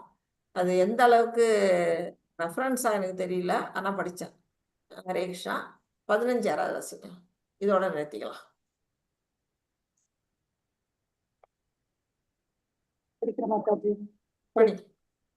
ஞான யாகத்தால் ஈடுபட்டிருக்கும் பிறர் பரம புருஷரை தன்னிறகற்றவராகவும் பலரில் வேறுபட்டவராகவும் விஸ்வரூபத்திலும் வழிபடுகின்றனர். ஹரே கிருஷ்ணா. ஞான யாகம்னா இப்ப வந்து அந்த பகவானை பற்றிய அறிவு, ஞானத்தின் மூலமாக அந்த அறிவை வந்து வளர்த்துக்கிறது, அதுதான் ஞான யாகம். அது மூலமாக என்ன செய்யறாங்க, அப்படிப்பட்ட மக்கள் பரமபுருஷ பகவானை தன்னிகரற்றவராகவும் பல விதங்கள்ல அவங்க வந்து வழிபாடு பண்றாங்க. தன்னிகரற்றனா அவருக்கு ஒப்பாரும் மிக்காரும் இல்லை அப்படிங்கிற நிலையில ஒரு பகுதி வழிபடுறாங்க. பலரில் வேறுபட்டவராகவும் அதாவது எத்தனையோ கடவுள்கள் நம்ம தேவதேவர்களை நம்ம பார்க்குறோம், அத்தனை பேர்ல இருந்து வேறுபட்டவர் அவர் தான் அப்படிங்கிறத உணர்றாங்க. அடுத்து சில பேர் என்ன செய்யறாங்க, விஸ்வரூபத்திலும் சில பேர் வந்து வழிபாடு பண்றாங்க. இப்படி வந்து ஏகமா ஒருத்தவங்க வழிபடுறாங்க. இது பலரில் வேறுபட்டவராகவும் தன்னிகரற்றவும் விஸ்வரூபத்தில் 3 வகையில அவங்க வந்து வழிபாடு பண்றாங்க. அதுதான் இங்க காட்டியிருக்காங்க. கிருஷ்ணரை மறைமுகமாக வழிபாடும் 3 விதமான ஞானம் உள்ளவர்கள். 3 பேருமே வந்து நேரடியா வழிபாடு பண்ணல, மறைமுகமான வழிபாடு. அதாவது பரமபுருஷ பகவானின் விஸ்வரூபத்தை ஏற்று வழிபடுபவன். விஸ்வரூபம் வந்து பௌதிக உலகத்துல மட்டும்தான் காணப்படும். இது ஆன்மீக உலகத்துல இல்லாத ஒரு உருவம். அப்படிப்பட்ட உருவத்தை ஒரு சாரார் வந்து என்ன செய்யறாங்க, அதே கடவுள்னு நினைச்சு வழிபாடு பண்றாங்க. அப்புறம் ஏதேனும் ஒரு உருவத்தை இறைவனாக கற்பனை செய்து அதனை வழிபடுபவன். அதுதான் வந்து வேறுபட்ட ரூபம். இப்ப பாத்தீங்கன்னா கிராமங்கள்லாம் ஒரு கல்லு, அந்த ஒரு நடுக்கல் அப்படின்னு சொல்லுவாங்க, ஒரு கல்லை தூக்கி வச்சு இதுதான் கடவுள் அப்படின்னு சொல்லி அதுக்கு ஒரு துணியை சுத்தி அதுக்கு ஒரு அபிஷேகம் பண்ணி அதுக்கு ஒரு பொட்டு வச்சு பூ வச்சு வழிபாடு பண்ணுவாங்க. அவங்களுக்கு அது ஒரு நம்பிக்கை, இந்த கல்லு தான் வந்து தெய்வம் அப்படின்னு. நம்ம ஊர்ல நிறைய அந்த மாதிரி கிராம பகுதியில இப்பெல்லாம் கொஞ்சம் குறைஞ்சிருக்கு. ஆனா முன்ன காலத்துல நிறைய ஊருக்கு ஊரு ஒரு கல் இருக்கும். அந்த கல்லுல வந்து அதான் கடவுள்னு வச்சு வழிபாடு பண்ணுவாங்க. அது வந்து என்னது, இறைவன் வந்து அந்த இடத்துல கற்பனையில அவங்க வந்து வழிபாடு பண்றாங்க. அடுத்தது தன்னை இறைவனுக்கு சமமாக கருதி வழிபடுவான். இது வந்து இருக்கிறதுல ஒர்ஸ்ட். அவன் என்ன செய்யறான், தன்னுடைய ரூபத்தையே சிலை வடிவமா வடிச்சு வச்சு நான் தான் கடவுள் அப்படின்னு சொல்லிட்டு அதுக்கு பூஜை பண்றான். அது வந்து 3வது விதமானது. இப்படிதான் வந்து கிருஷ்ணர் வந்து மறைமுகமான வழிபாடு உள்ளவங்க. இதுதான் ஞானத்தோட வழிபாடு. வந்து எப்படின்னா, இறைவன் பகவான் கிருஷ்ணர் ரூபம் இருக்கு, அவரை விட்டுட்டு இந்த மாதிரி பல விதங்கள்ல வழிபாடு பண்றாங்க அப்படின்னு சொல்றாரு. ஓகே, இதோட நம்ம நிறுத்திக்கலாம். 15ஓட வாஞ்சாகல்பதருभ्यश्च कृपा सिन्धुभ्येव च पतितानां पावनेभ्यो वैष्णवेभ्यो नमो नमः. अनंत कोटि वैष्णव वृंद की जय, श्रील प्रपादा की जय, नामाचार्य हरिदास ठाकुर की जय. हरे कृष्णा कृष्ण कृष्ण हरे राम हरे राम राम राम हरे राम हरे राम राम राम हरे हरे हरे राम हरे राम राम राम हरे राम राम राम हरे हरे राम राम राम हरे हरे. ஹரே கிருஷ்ணா. எல்லாருக்கும் ஹரே கிருஷ்ணா பிரபுஜி, ஹரே கிருஷ்ணா மாதாஜி. உங்களுக்கு ஹரே இந்த கிருஷ்ணா हरे மாதாஜி. कृष्ण माताजी, हरे कृष्ण. ஹரே கிருஷ்ணா மாதாஜி. ஹரே கிருஷ்ணா பிரபுஜி, ஹரே கிருஷ்ணா மாதாஜி. யாருக்காச்சும் இந்த 9வது சாப்டர்ல இந்த 15 ஸ்லோகங்கள்ல ஏதாவது சந்தேகங்கள் கருத்துக்கள் இருந்தா சொல்லலாம்.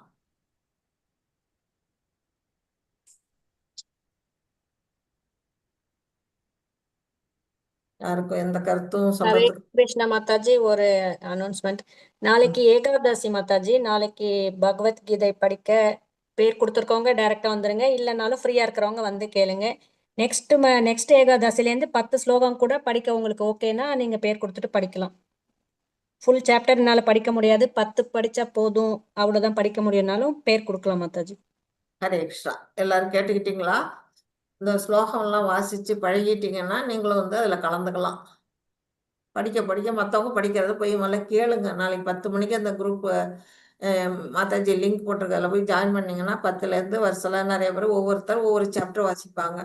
நீங்க உங்களுக்கு ஒரு சாப்டர் முடிக்க முடியலன்னா கூட ஒரு 10 ஸ்லோகம் வாசிக்க விருப்பப்பட்டீங்கன்னா கூட அடுத்த ஏகாதசியில இருந்து வாய்ப்பு தரேங்கிறாங்க. தமிழரசன் பிரபுஜி, நாளைக்கு உங்களுக்கு 15வது சாப்டர் ஒரு 11:30 மணிக்கு உங்களோடது வரும். நீங்க 10 மணிக்கே ஜாயின் பண்ணிக்கலாம், இல்ல எனக்கு வேலை இருக்குன்னா ஒரு 11 மணிக்கு கூட ஜாயின் பண்ணி படிச்சிருங்க. சரிங்க மாதாஜி, நான் 10 மணிக்கு வந்துடுறேன் மாதாஜி. ஓகே பிரபுஜி. சரிங்க மாதாஜி. வேற யாராவது சொல்றீங்களா? செந்தில்குமார் பிரபுஜி, ஹரே கிருஷ்ணா. எழில்குமார் பிரபுஜி, हरे कृष्ण माताजी. சொல்லுங்க பிரபு. ஹரே கிருஷ்ணா மாதாஜி. எதுவும் ஹரே இல்லை கிருஷ்ணா பிரபுஜி, ஹரே கிருஷ்ணா. ஏதாவது சொல்ல கருத்துக்கள் இருந்தா சொல்லலாம், இல்ல டவுட்ஸ் இருந்தா கேட்கலாம். எதுவும் இல்லை Mataji. Okay, Hare Krishna Mataji. Hare thank you Krishna. Mataji. Hare Krishna. Thank you Prabhu. Hare Krishna. Hare Hare Krishna Mataji. Hare Krishna Mataji, Hare Krishna Prabhuji. Okay. Mataji இந்த 8th சாப்டர்ல எதுவும் மெமரி ஸ்லோகா இல்லையா? 8th இல்ல மாதாஜி, 9th இருக்கு. நாளைக்கு போட்டுறேன் மாதாஜி. ஓகே, 9th நாளைக்கு போட்டுருங்க. கொஞ்சம் முன்னாடி வந்துருங்க எல்லாரும். இந்த ஓகே. ஸ்லோகம் படிச்சுட்டு நம்ம அந்த சம்சாரா தாவா அதையும் படிச்சுட்டு கிளாஸுக்கு உள்ள போகலாம். பாக்கி இருக்கிறது. ஓகே, எல்லாருக்கும் கிளியர்னா